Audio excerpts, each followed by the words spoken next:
সাতক্ষীরার কলরোয় পারিবারিক কলহের জেরে লোহার শাবল দিয়ে স্ত্রীকে হত্যার অভিযোগ উঠেছে স্বামীর বিরুদ্ধে।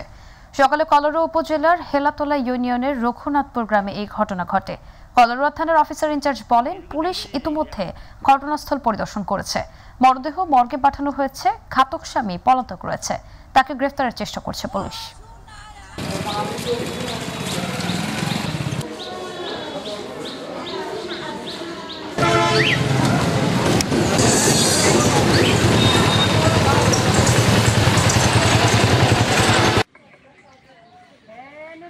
দীর্ঘদিন ধরে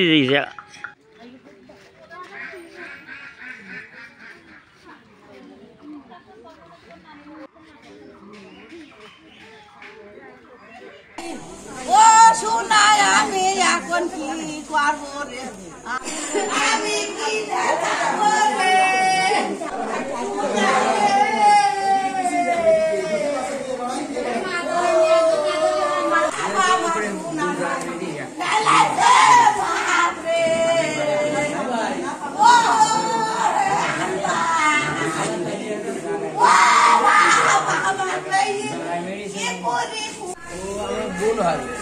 আমরা দুই ভাই মিলে আমার বোন মেডিসে ওর স্বামী সাবল দিয়ে মাথায় বাড়ি মারার কারণে মারা গেছে।